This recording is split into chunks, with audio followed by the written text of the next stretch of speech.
Last year for my Halloween episode, I did an entire list devoted to shock rock. Now, in that video, I made a small mention to an artist, and I never really went into complete detail. Since then, I've been told over and over that I truly should. So, this year, I'm gonna go into the world of the spooky and the downright disturbing, the scary, the bone-tingling, the spine...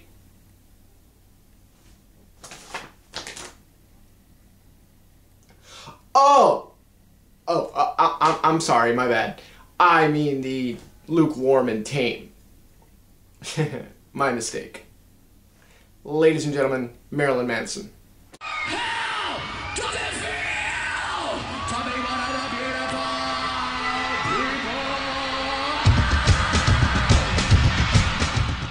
Marilyn Manson and the Spooky Kids would get their start in 1989 in Fort Lauderdale, Florida. Oh, god damn it! We have every other news story in the world we gotta worry about, and now we got this guy. I mean, when does it all end? The band will later shorten their name to just Marilyn Manson. The name comes from a combination of Marilyn Monroe and Charles Manson. Because we all know that's actually two great role models to do. One a drug-addicted, depressed supermodel turned actress. The other a failed musician turned into a psychopathic guru for serial killers. Perfect to model your music career after. The band's first single would come in 1995 with a cover of Sweet Dreams. So far, I really can't be too impressed. I mean, you've covered a synth rock band from England and that's your first hit? It doesn't seem very impressive to me. The band would go for years touring the world over and, as a whole, not getting very far. I only say this because the lead singer of the band, Marilyn Manson himself, is all anyone could ever talk about. This in itself is a huge problem. The music doesn't even matter anymore. It has become an afterthought to the live show. Doesn't matter how the record turns out, as long as you go and see the band live.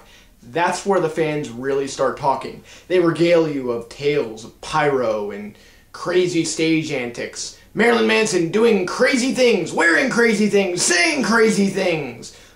Ugh. And that's when they talk all much about him cutting himself on stage, bleeding all over everybody, whipping out his genitalia and smacking security guards with it, taking a piece of the American flag or pages from the Holy Bible to wipe away the blood and extra fluids that would flow. This, of course, is only meant to shock people, to get them to confront things they've never seen before and to think about what they had just seen for years to come, with a strong possibility of needing severe counseling. And it would still be very shocking and very successful to this day, except for one small fact. Well, it's 2010. I mean, the band's been going on for 21 years now. Manson and the guys been doing this for 21 years. Let that sink in. 21 years of doing the same things over and over and over. After a while, it just becomes the norm. Alice Cooper was so successful in his time because no one had ever seen a man decapitate himself on stage. It was fresh and made everyone wonder how he did it. That's how you do shock, people. You do something that's never been done before, and then that's it. You ever wonder why only people that look at Alice Cooper now are just the old school fans that were back in the day? You're not going to get Alice Cooper on MTV to decapitate himself lately. Then again, you're not going to get Alice Cooper on MTV at all.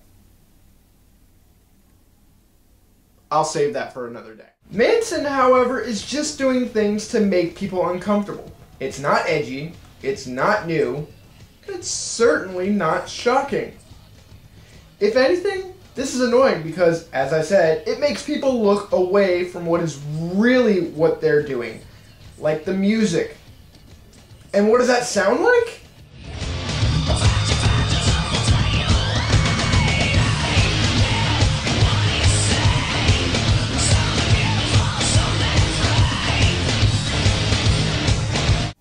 It's actually pretty good. I know, I'm shocked too. You would think I would just tear this stuff apart. But I actually like Marilyn Manson.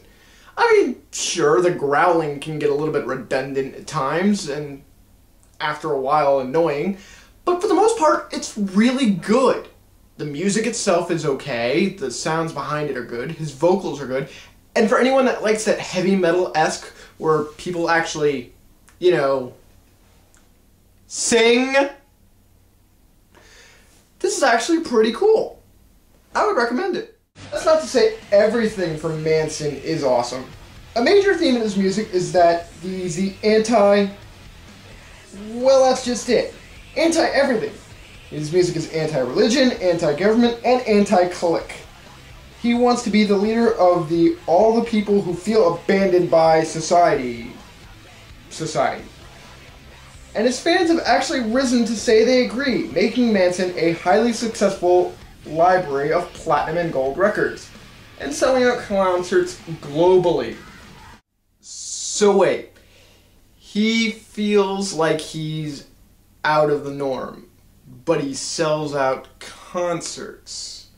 So he makes records to talk about how he's out of the norm. And then he gets people to check them out, and then they buy the records, and he gets money, and then he feels more abandoned, so he goes out on tour. And then he goes on tour, and then he makes more money from people.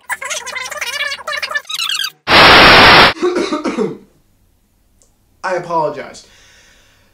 Now, for all the things that Manson has going for him, the gold records, the tours that are selling out all over the world, I should probably also mention something else that he's got going for him that's pretty interesting.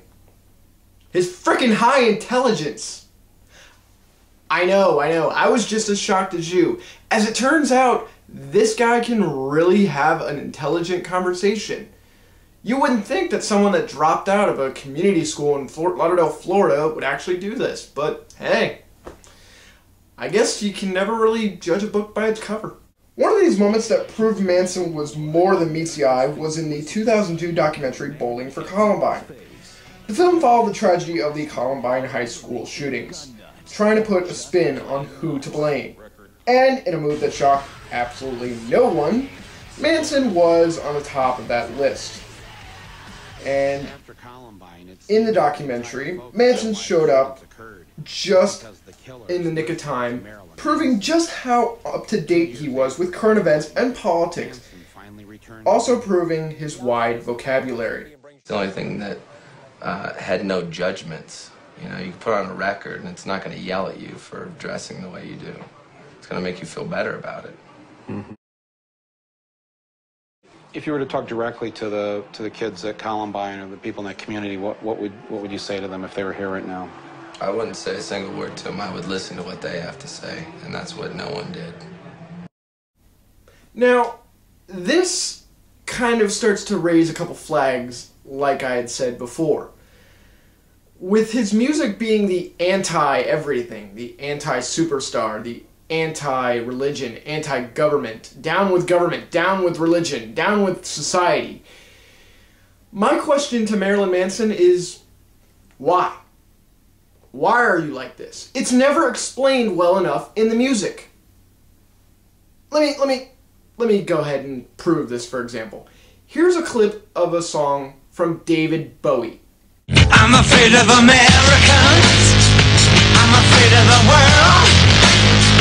I'm afraid I can't help it. I'm afraid I can't.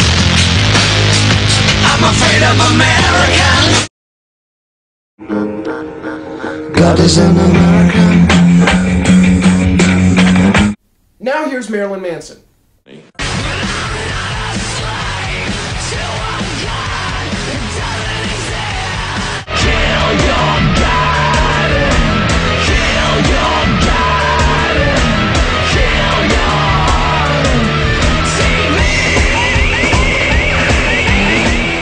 You see?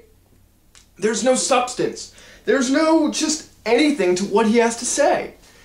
I mean, with David Bowie, you could understand what he was trying to say. He was trying to make an analogy of everything. And it may have not exactly said anything about religion itself, but at the same time, you understood what was going on.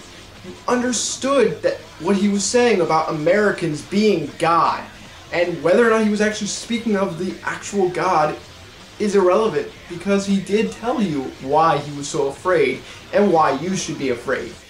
With Manson, that's just not true. And now he's just trying to scare you with the a boogity boogity boogity kind of scares. After a while, that just becomes cheap. And really not very spooky. That being said, I have to leave now, and I hope you guys have a much scarier Halloween than with Marilyn Manson. Like I said last year, and I'll say it again this year, I'll probably be saying it every year. If you want to listen to something good, turn on Allison Cooper, but keep this stuff off. See you guys next week.